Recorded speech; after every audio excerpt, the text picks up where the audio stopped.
Amazing how things change, isn't it? The caterpillar? No, a change for us. It's coming. How do you know? A hunch.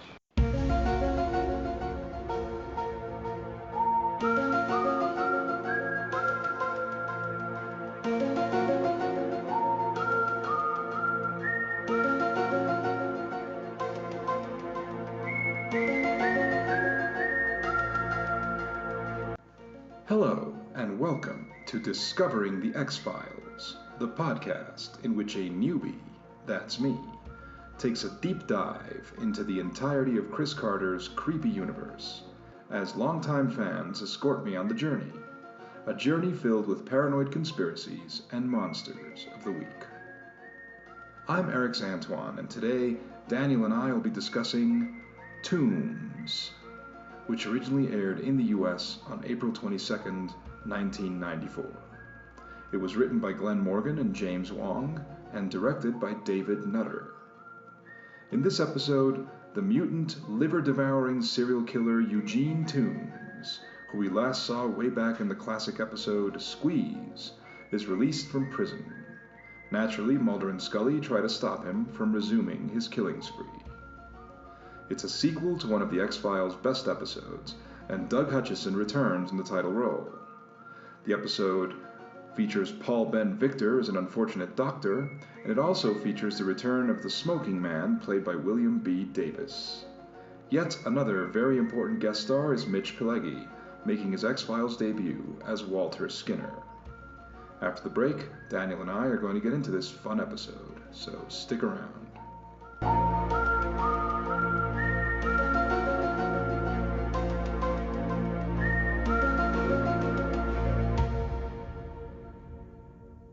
These murders span nearly a century. 19 homicides, 5 occurring every 30 years since 1903, all in the Baltimore area. In each case, the liver was extracted and presumably eaten. These elongated fingerprints found at 7 of the 19 crime scenes match Eugene Victor Tooms. Agent Mulder, 100 years I contend older. that perhaps through a genetic mutation, Eugene Tooms is capable of contorting and elongating his body in order to gain access to victims, so that he may extract the livers which provide him sustenance for the hibernation period of 30 years. He needs one more victim to complete this cycle. Your Honor. Thank you, Agent Mulder. I ask you to place the safety of the Counsel? people No first and further foremost. questions, Your This Honor. is a rare Agent and abnormal Mulder. human creature who should Agent not Mulder. be released, but retained for further study. You may step down. If you release Eugene Tooms, he will kill again. Would this be like the first sequel of the series? If memory serves, there really aren't too many throughout the entire series, so it's a bit of an outlier. Yeah, I mean, the thing about it is that it is kind of interesting because it's a sequel to a standalone episode, Right. which in itself functions, obviously as part of that story. It's part of that sort of standalone arc. However, it also includes elements that are part of the greater whole, important elements, because it's the debut of Mitch Pileggi as Skinner, which Yes. a key component of the series going forward. We got a little cameo by Smoking Man. So, although it is not part of the grander mythology, it does have very important elements of the mythology. So it's a very important episode, regardless. At the same time, it is itself a sequel to an earlier episode. And what I thought was kind of funny about that was that, you know how like it's a sequel to Squeeze, and we talked about Squeeze, and Squeeze kind of feels like a cool self-contained horror movie, like a serial killer thriller, that sort of works on its own terms. And so this feels like a sequel. Like it feels like a sequel to a horror movie. You know what I'm getting at? Like Yeah, it has. I mean, you agree? I think you would agree with that assessment. Yeah, definitely. Well, of course, obviously they brought back Doug Hutchison to play Eugene Victor Tooms again, but I'd completely forgotten that they brought the old aging detective back as well. Exactly. Which was a nice touch. Yeah. I was gonna say it's a sequel in the sense that it picks up the story in a way that feels logical for a sequel, and it brings back things that fans would have liked.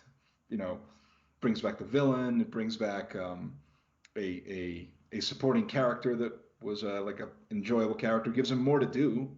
His participation is pretty essential to the episode. He gets more than just one little scene. He's great. In his moments. It's the return of Tooms, and it is also the rather unfortunate demise of Tooms as well. But it's I just think that it's interesting because reportedly, according to the Wikipedia entry at least, Glenn Morgan and James Wong, I don't know, one of the two of them was inspired because he saw some people working on an escalator at a shopping mall, like during Christmas, and thought of the idea that like it was an open escalator, obviously, because they were like doing work on it, and he said that it would be creepy to have like a creature living underneath an escalator. And so that sort of brought to mind what essentially turns out to be the climax of the episode. Yeah. But yeah, it's funny how rather than come up with a new idea, like, oh, let's do an episode about like a creature that lives under an escalator in a mall. You could easily do that. Yeah, exactly. They could have easily just said, let's some kind of a gremlin or something. But no, let's just bring back Tooms. And that's the part that I'm like wondering how they came to that decision. Since the original Tooms, it seemed pretty much like a one and done. It seemed like a self-contained story with an ending that was pretty definitive, and yeah, they leave that little hint at something, but it's not, it's just sort of an ambiguous, creepy ending, and that's the end of it. And it's not necessarily something you'd want to revisit. So I just wonder, I guess they must have really found that character fascinating. I think the reaction to the initial episode was pretty strong, so that probably had a lot to do with it as well. Because it's one of the best episodes. I think we could agree that Squeeze is definitely one of the highlights. And I would say that something else that maybe this has in common with sequels is that it's not quite as good as the original. It's enjoyable, it's entertaining, it's a fun thing to watch, especially if you've seen Squeeze and you enjoyed Squeeze and you want to see more of the story. It will satisfy that if you were left wanting. But I think on its own, it doesn't function quite as well. It's not quite as good. It lacks that real sense of eeriness, that creepiness that Squeeze had. It's not quite on that level. It feels a little bit forced, like a lot of sequels do. I think the episode as a whole was really good, but the Tooms specific stuff, like specifically he's out. He needs to find that fifth victim. So those elements when he's being creepy and attempting to get his hands on someone else's liver, they aren't as effective. We still get the Tooms vision where everything slows down and goes black and white except for the person that he's looking at. But yeah, just that aspect of the episode alone isn't as strong as the first one. And even the investigative stuff with Scully and the detective, while both Gillian Anderson and that actor are both really good in it, it's still a little bit repetitive in terms of what came before. I think the more interesting aspects of the episode hinge on the fact that the rope is tightening around the X-Files as a mini department, and they're just looking for any excuse to shut it down at this point. And as an addition to that, you have Mulder just relentlessly hounding Tooms throughout the entire episode, which, of course, it's funny on one hand, and it's a good way to impede him getting that fifth victim as well. But on the flip side, it's really only making things worse in terms of keeping the X-Files investigations open as a whole. Yeah, well, actually, Mulder's behavior in this episode is quite careless in that regard. Oh, yeah. I mean, not just in the fact that he's hounding Tooms, that he's very much against the explicit orders of, his superiors. Mm-hmm. He is, doing something that he shouldn't be doing because Tooms is a free man. He's on parole. He's, and for all intents and purposes, he is not doing anything improper. But apart from that, it's really funny the hearing, Yeah. his parole hearing, which which I think is interesting. It's an interesting way of giving exposition to the audience in case they missed out on Squeeze, so that they can still pretty much be up on what's going on and be able to follow the story. I think it's a good way to do that without like giving enough information to a new viewer so that they can follow the episode and enjoy it, and not being too repetitive so that somebody who has been following since watching Squeeze will be like, oh, come on, why are we going through this again? We've been through this.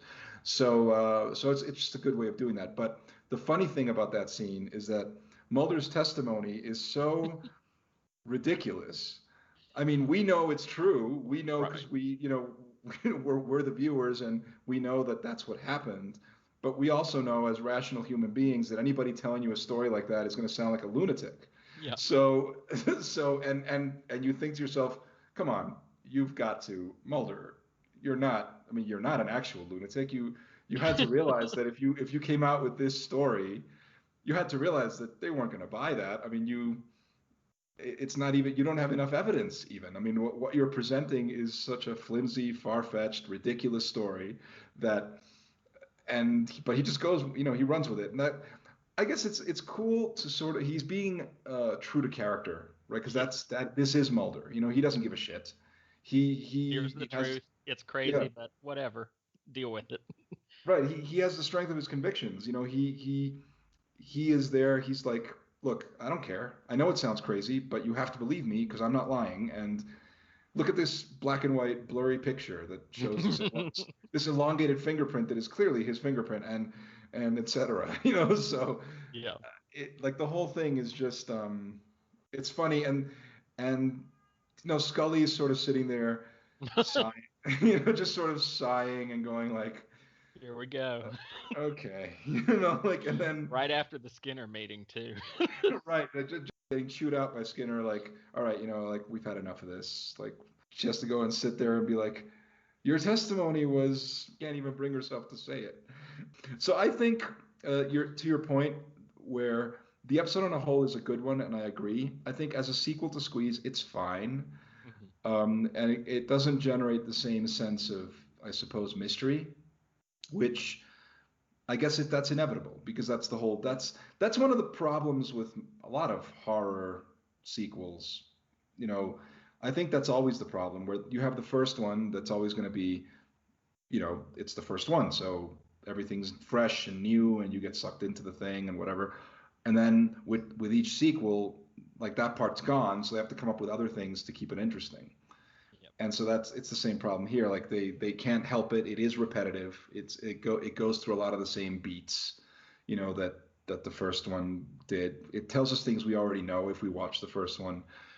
And it doesn't really give us anything new in terms of the character. We don't really learn more about Tooms. Tooms is just sort of he's the villain. He's a predatory creature. He's scary, I suppose. But apart from that, there's nothing new about him.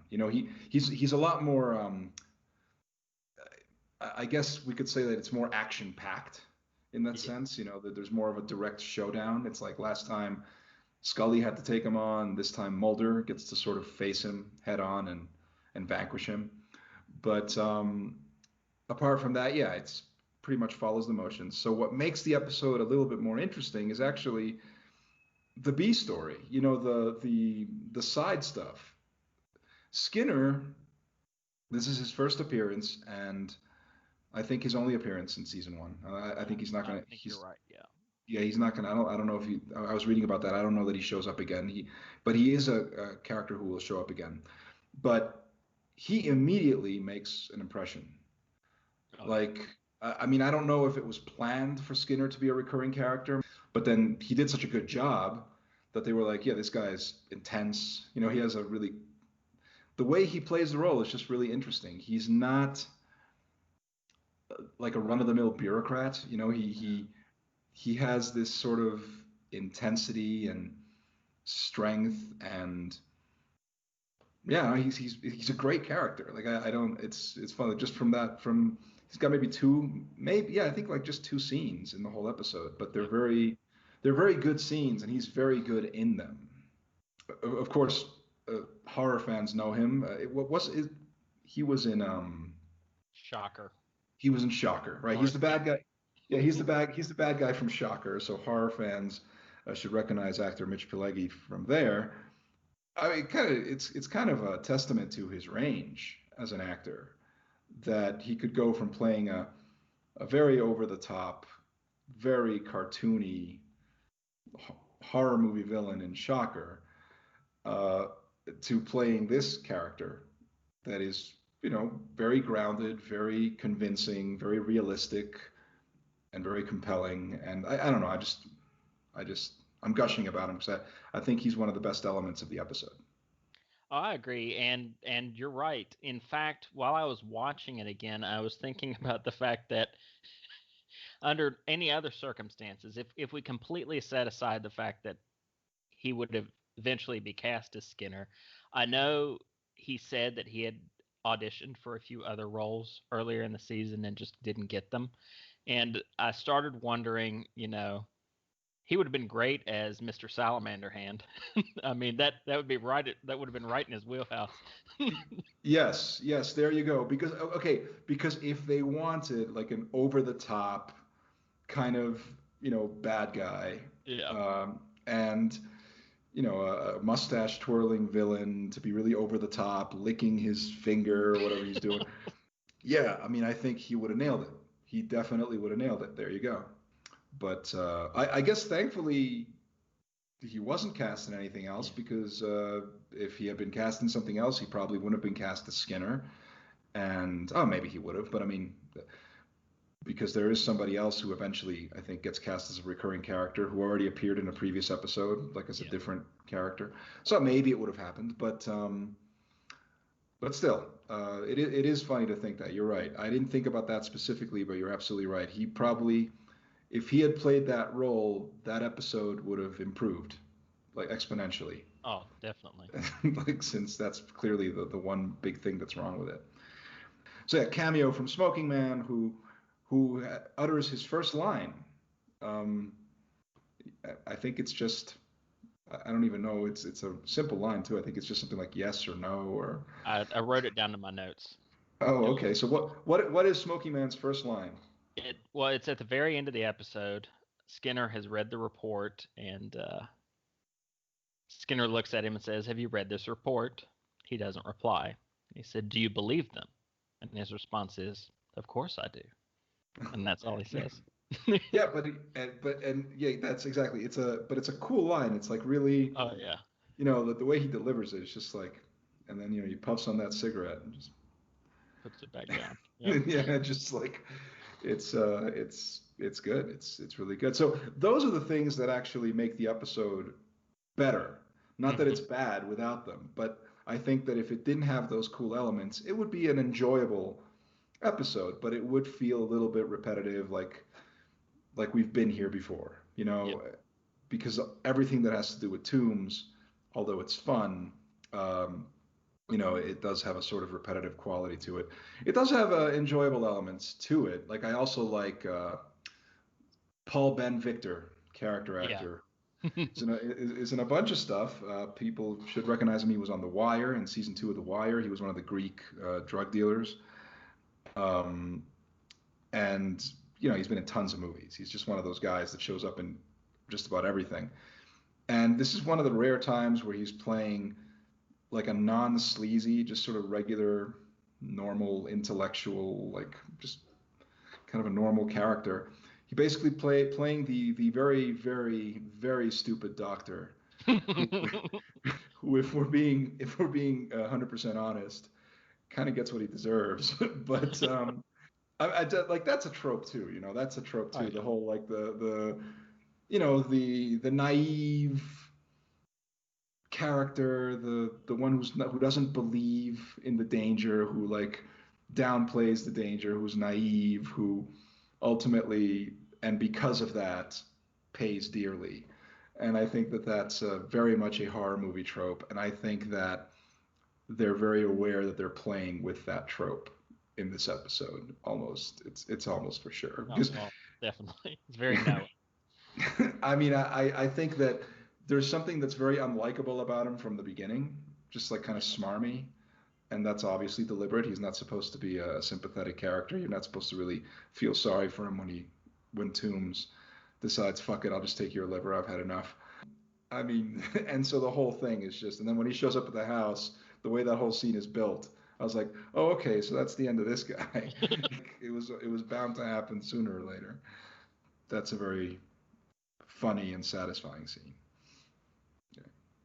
There's a lot of different moments throughout that really made me laugh. Of course, I was laughing throughout Mulder's impassioned PowerPoint presentation, or slideshow presentation, I should say, since it's the 90s. Yeah.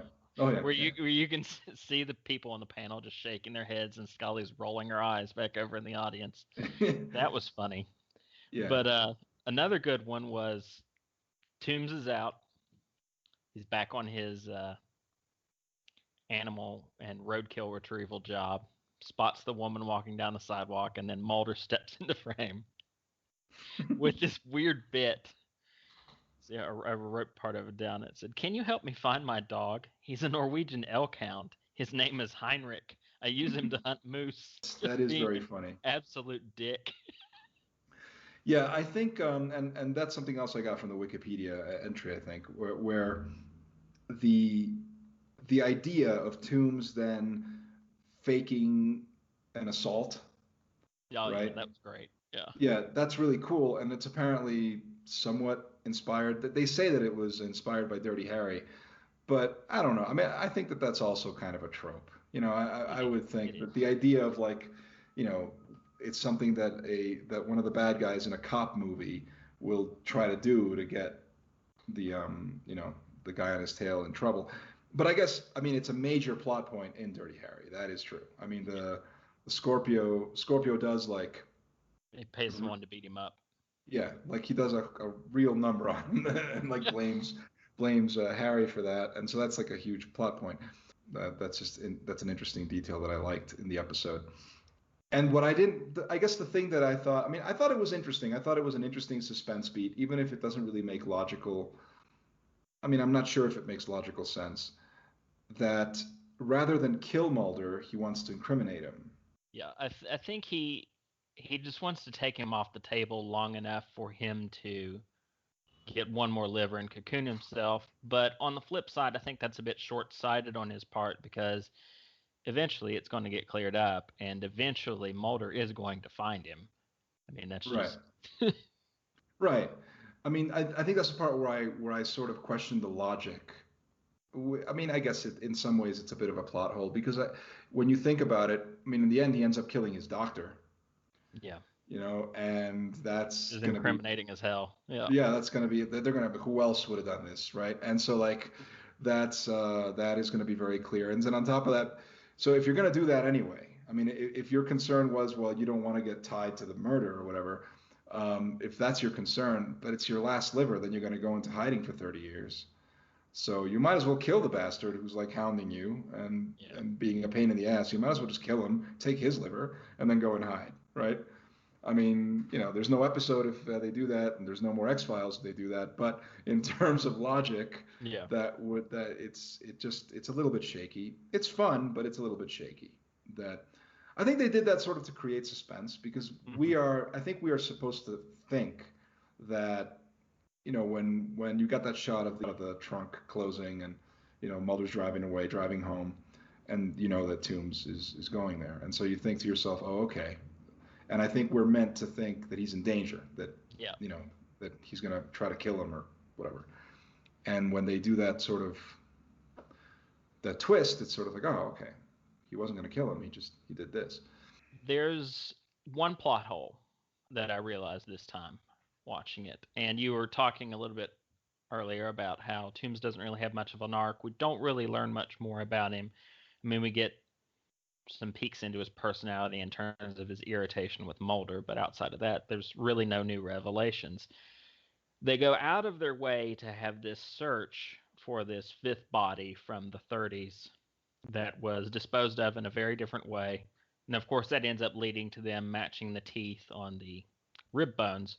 Right. But it feels like something was cut or was meant to be shot and wasn't, that went into why that body was hidden and not left in the same place as the others. Why was it left in concrete to not be found? Was there some sort of personal connection that Tooms had to this person? Was it someone he knew in the 30s, maybe a family member or a friend?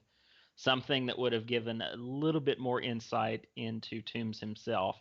That's the impression you get when they're building up to it, and then they never go anywhere with it beyond the whole teeth mark identification thing. We never find out why he buried that body. You're right. I had that same thought because you're right. I mean, they do talk about that. They make a point of it because the cop has saved that liver. Yep. Which I go, wow, okay, Jesus. Like you just had it in a box there, didn't you? That's interesting.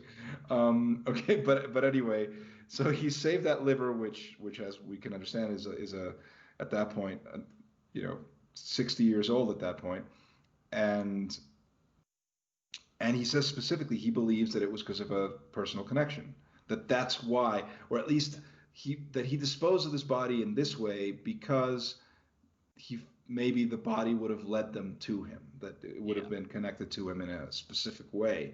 And I really don't think it had anything to do with the teeth marks, because how would that be any different from anything else? Right. And how would that be different from any of the other bodies? I mean, like if that was what it was going to be about. And also, did forensic science had it in the 1930s, had we gotten to the point where that was even something that they did? I always I always think back to like, it's a great bit from the comedian John Mulaney. He talks about like old movies and how like the way that forensic science is just so basic, like, so the dead body's there. Oh, we're going to draw a chalk outline around it. So we'll know that that's where he was. He goes into the whole, he does it a lot better than I do. So I would recommend that listeners check out. It's from his first special, New in Town, which is very funny. But in any case, the idea, obviously in the 1930s, they probably didn't even have forensic science at that level, so it wasn't even an issue. And yeah, I thought the same thing. And they do a close-up of what I think is a hand. They show you like, I guess it's, with a wedding finger on it, or right. A ring finger. With a wedding ring, with a ring, and they focus on that as if that's important. So before it was revealed who the victim was, I was under the assumption that maybe it was somebody that, maybe it was his wife or something, and so yeah, I thought, okay, they're going to reveal that. They're going to reveal this is Tooms' wife from the 1930s or whatever, right? Or his mother or something like that, So in any case, somebody very connected to him. And you're right. I have a feeling that maybe it wouldn't make sense that they just never. Maybe there was something there. Maybe there was more information, but they just cut it for time. That's my guess. Yeah. Because they figured, well, although this is interesting, it's not relevant to the whole episode. We've only got 45 minutes, and I think I'd rather spend more time on the set piece, on the chase. On Tooms like chasing Mulder through the ducts, like covered in bile. I'd rather have a couple of more minutes of that than a couple of more minutes of them talking about Tooms' wife from the 1930s. Well, they do identify the body though. They do show. Yeah. They have a picture and they're able to sort of surmise that it is this person, and it's just some guy, and they don't really go into detail who that guy is or whatever, right? So yeah, it is. I think it is. I wouldn't necessarily call it a plot hole because it doesn't break the story in any way. I think it's a loose end that feels unresolved. Right. I agree. The other thing was, how do they? I missed it, or maybe I wasn't paying. I clearly wasn't paying enough attention. I didn't really understand how they got to match. What is it that led them to that place to check in the ground? It was it where he worked? It's like what, like it was the foundations, right? The cement foundations. Yeah, I can't remember the exact reason, but it was information that the detective gave them. Like, it was the place that he assumed the body was stashed, but had never had the ability to go and actually check for it. Right. I think because Tooms worked there or lived there or something like that, right? Yeah. Here's the thing, actually, that also, I'm not sure what the timing is supposed to be. because okay, so this is episode 21 of the season, and Squeeze was episode 3, right? Yep. Okay, so how much time has passed between Squeeze and this? Did they say that at any moment? I don't think so. The only way you could possibly think about that would just be to infer it based on stuff that's happened in other episodes. Well, they were under quarantine after Darkness Falls for a while, and there was some other thing that took a while earlier in the season. I can't quite. Maybe it was the quarantine from ice afterwards. So those would have spaced out cases longer than usual, but it can't have been more than a year. I wouldn't think.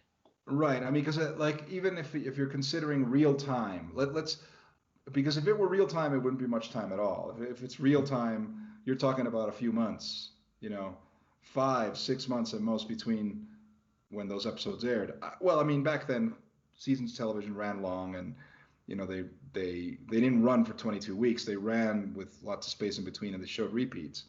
But in any case, okay, maybe it's about a year, but it's just that the building where they found his nest in Squeeze, Yeah. It's been okay. Not only has it been torn down, but a whole brand new, fully It's like functioning a shopping center. Yeah. right, yeah, a fully functioning shopping center is completely erected in its place. And I'm going like, I mean, even for a company that works fast, that's fast work. That's that. One might even say that's a bit of a stretch. Yeah. That was the one thing where I went like, and it made me think that maybe the reason that they did that had nothing to do with plot or anything. Well, I mean, it did. But clearly, if they were inspired by the whole idea of the escalator thing, they needed the showdown to be in an escalator, and so they needed to justify why he would be at a place where there's an escalator. Yeah. Because that old abandoned factory or whatever it was obviously wouldn't have any escalators. So they said, well, let's just say that they tore that down and they built a shopping mall in its place. It's not even a shopping mall under construction. It's like it's a fucking full-on shopping mall. With the security guard and everything. Right. Thank you as he lets them in. Right, exactly. And then he just and he lets them in, and they just sort of just stands back as they have this very, very horrifying encounter basically right there in front of him. It's like I think that is kind of funny too. Because did the guy leave? I mean, I think he would just he let them in. I would imagine he somewhere. Yeah. Yeah. So it's just like I think he would have heard the noise and been like, "What the hell is going on?" Like he would have gone to see what was happening there. But yeah, just to kind of sum it up, I think that it's a good episode, definitely. Very enjoyable, and I mean, we're towards the end of the season, and I guess one aspect that I wanted to highlight is that it's not a mythology episode, but it is connected to a previous episode, and it has elements that are like character growth elements. Mm-hmm. So like we're already sort of hinting at a slight serialized aspect. Yeah.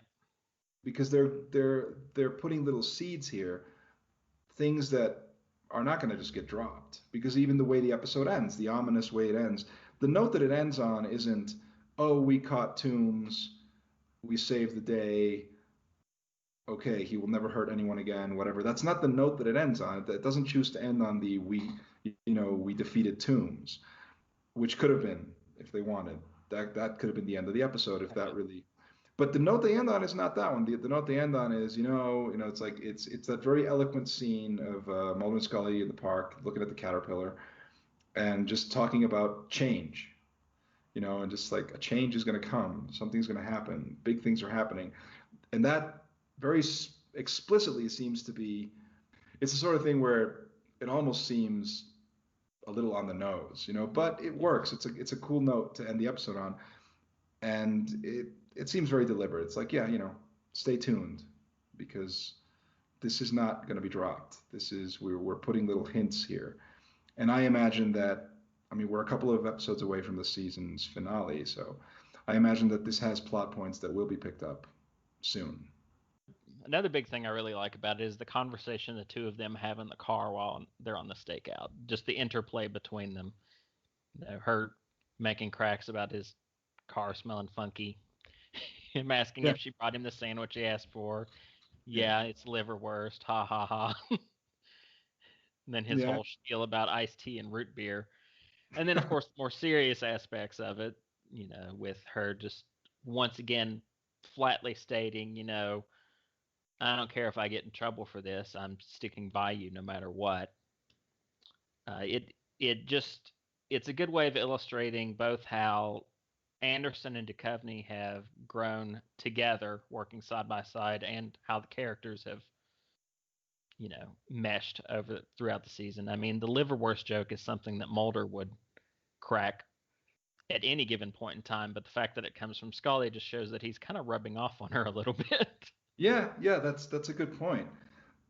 And you're right. I mean, I think that the scenes between them in general are great. The one in the car is maybe the best one, but you are seeing a real growth here.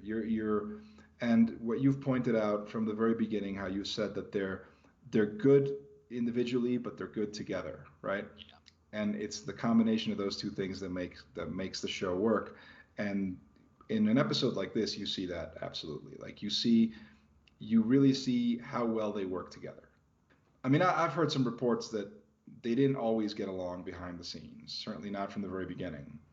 They did butt heads. I've read somewhere. Maybe eventually they grew to become friends, but in the beginning they were kind of at odds. But you don't see that on screen. Their chemistry, their friendship is very convincing. It's very sharp, and yeah, I think that it's cool.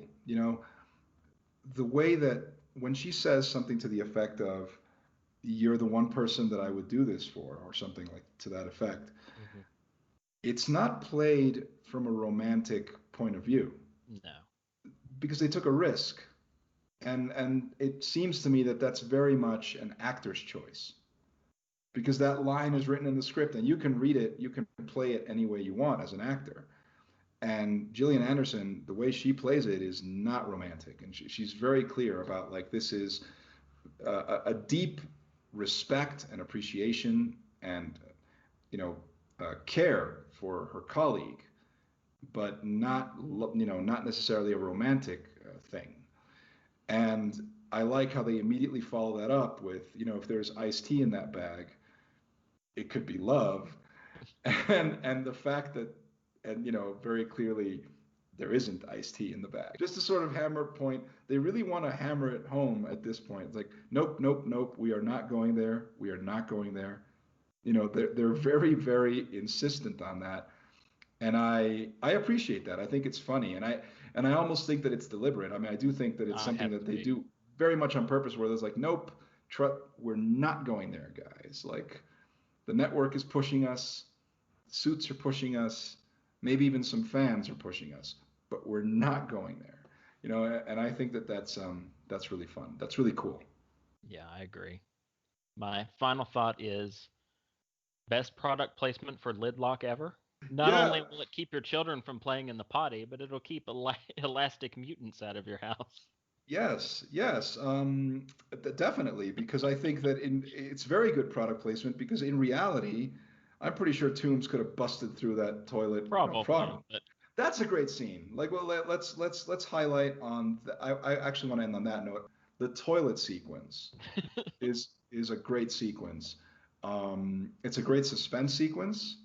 It's done with a lot of minimalism. You keep thinking that they're gonna do the gag. They're gonna do the gag of the arm coming out of the yeah, toilet. You keep thinking that's gonna happen. It doesn't happen.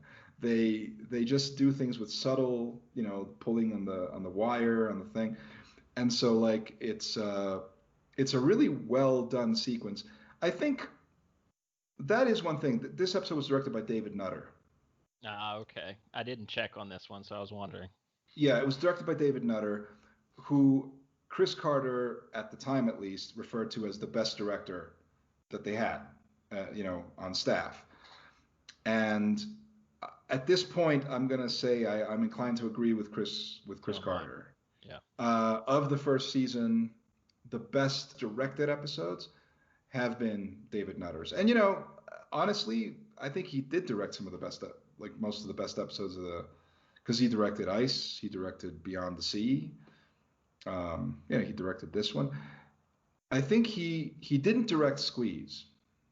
No. And but that one famously had issues. That one had like director problems and whatever else. So that was, that one had issues. And so, sure, I guess this episode, yeah, maybe it's better directed overall. But they by that point they had enough time with the characters and with building things that by that time they had enough confidence. They knew what they were doing already. This is episode 21. So, yeah. I think David Nutter is definitely so far the best director of the series. I agree with Chris Carter. So do I. Mulder, you know that proper surveillance requires 2 pairs of agents, one pair relieving the other after 12 hours. Article 30, paragraph 8.7. This isn't about doing it by the book. This is about you not having slept for 3 days. Mulder, you're going to get sloppy and you're going to get hurt. It's inevitable at this point. A request for other agents to stake out Tooms would be denied. To them, we have no grounds. Well, then I'll stay here. You go home. They're out to put an end to the X-Files, Scully. I don't know why, but any excuse will do. And I'd hate to see you carry an official reprimand in your career file because of me. Mulder, I wouldn't put myself on the line for anybody but you.